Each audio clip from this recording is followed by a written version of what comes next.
भारत का राष्ट्रीय प्रतीक। बिहार में आयोजित होने वाली परीक्षाएं जो होती है, बिहार पुलिस हो, बिहार एसआई हो या बीपीएससी हो, यहाँ से सवाल पूछ लिए जाते हैं और आज की क्लास करने के बाद आप जो भी राष्ट्रीय प्रतीकों से संबंधित सवाल पूछे जाएंगे प्रतियोगी परीक्षाओं में, आप उसे बना ले जाएंगे।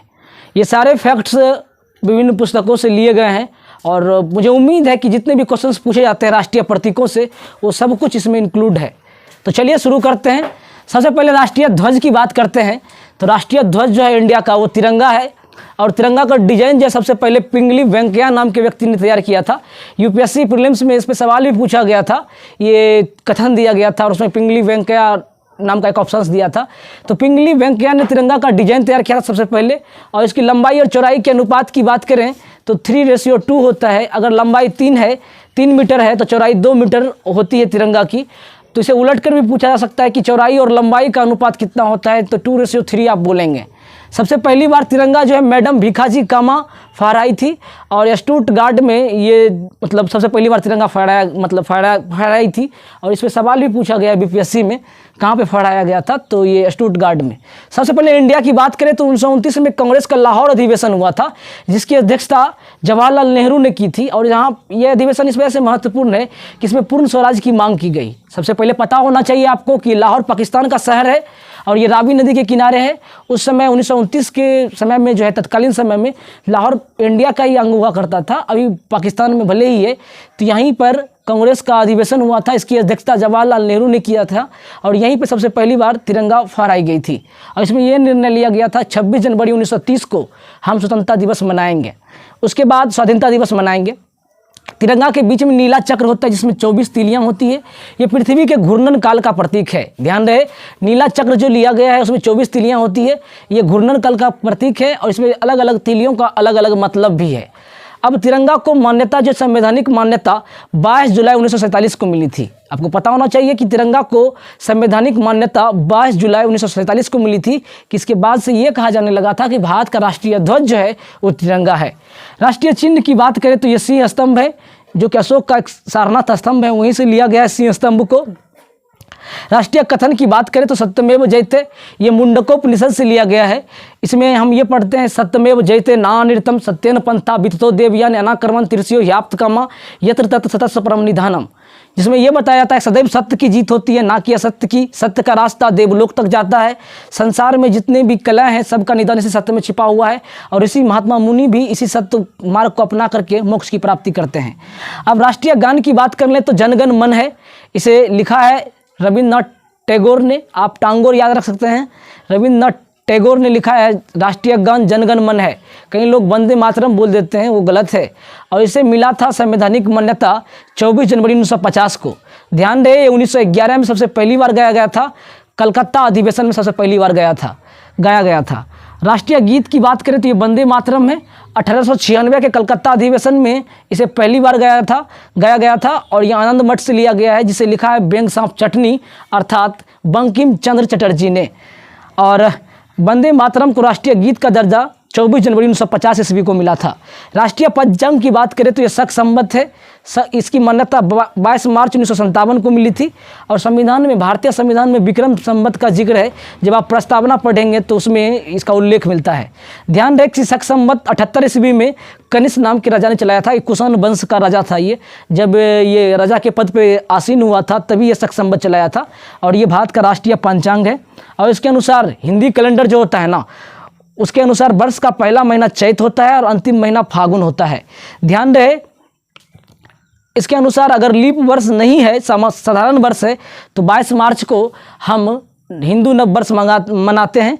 अगर लीप वर्ष हो तो 21 मार्च को हिंदू नव वर्ष मनाते हैं। यूपीएससी में ये भी सवाल पूछा जा चुका है। राष्ट्रीय पशु की बात करें तो ये बाघ है, पैंथेरा टिग्रिस, आप जानते हैं।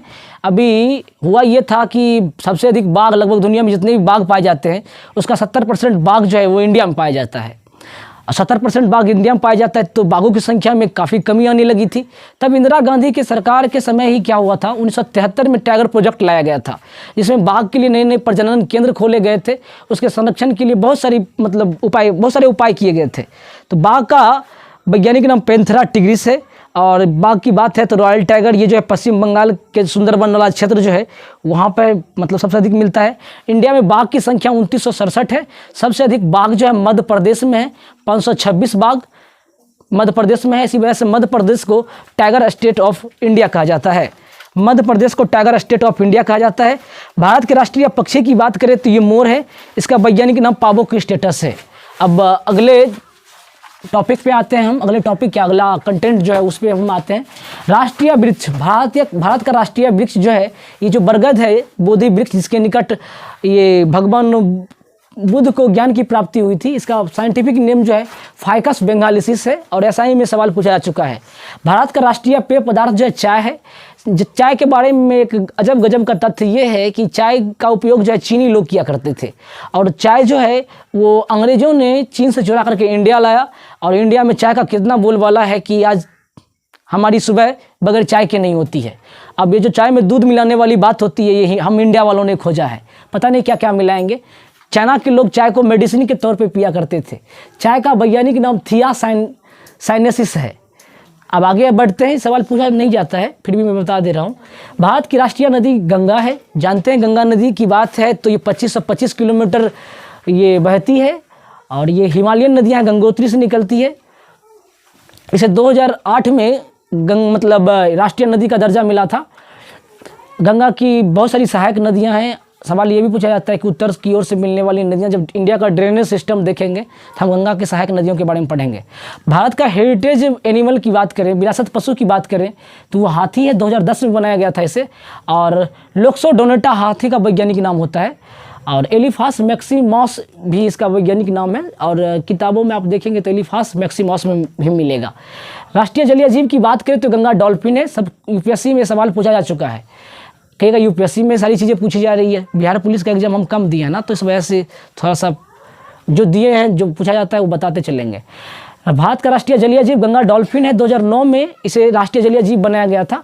इसका वैज्ञानिक नाम जो है प्लाटेनिस्टा गंगेटिका है। ध्यान रखिएगा बिहार का जो भागलपुर है यहाँ पर डॉल्फिन अभ्यारण्य की स्थापना की गई है गंगा नदी के अंदर ही। गंगा नदी के संदर्भ में एक फैक्ट और ये भी याद रखेंगे कि गंगा नदी की लंबाई 25 किलोमीटर है।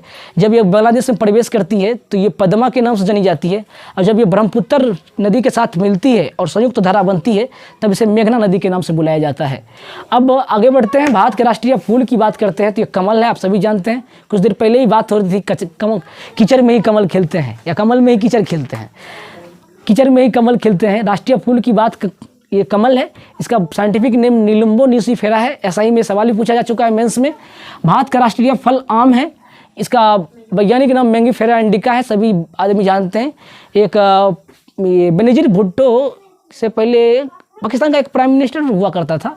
उसने जब नरेंद्र मोदी सबसे पहली बार जब प्राइम मिनिस्टर बने थे ना तो उसे आम भेजा था इंडिया और इंडिया में आम की तो बहुत सारी किस्में पाई जाती है। बहुत सारी आम की किस्मों को GI टैग भी मिला है, जिसमें आप भागलपुर का जर्दालू आम के बारे में जानते होंगे, उसे GI टैग मिला है। हम लोग ज़्यादातर आम खाते हैं बम्बैया और मालदह। चलिए, राष्ट्रीय फल आम है मैंगीफेरा इंडिका। राष्ट्रीय खेल की बात करें तो हॉकी।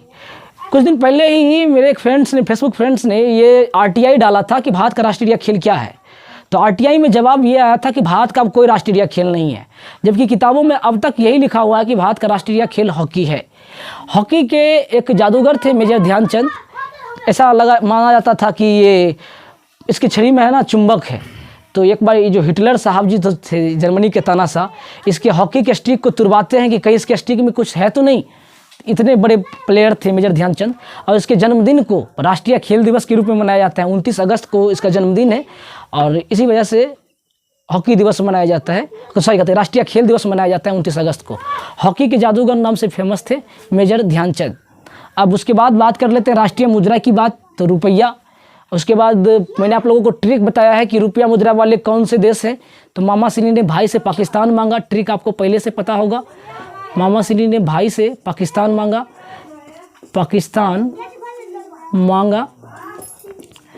अब Myanmar, Maldives, Sri Lanka, Bharat, Indonesia, Seychelles, Pakistan और भी देश है। भूटान की मुद्रा न्यूगल टर्म है। नेपाल भी है इसमें।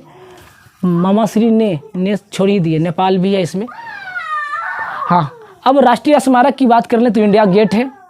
राजभाषा जो है भारत की कोई राष्ट्रीय भाषा नहीं है। राजभाषा है वो हिंदी है। अनुच्छेद 343 का संबंध हिंदी भाषा को संरक्षण देने से है और राजभाषा के तौर पे 1949 में मतलब स्वीकार किया गया था कि भारत की राजभाषा जो हिंदी है। और हिंदी जो है राष्ट्रीय लिपि की बात कर लें तो ये देवनागरी है। त्योहारों की बात करें तो भारत में 3 राष्ट्रीय त्यौहार मनाए जाते हैं, 26 जनवरी, 15 अगस्त और 2 अक्टूबर।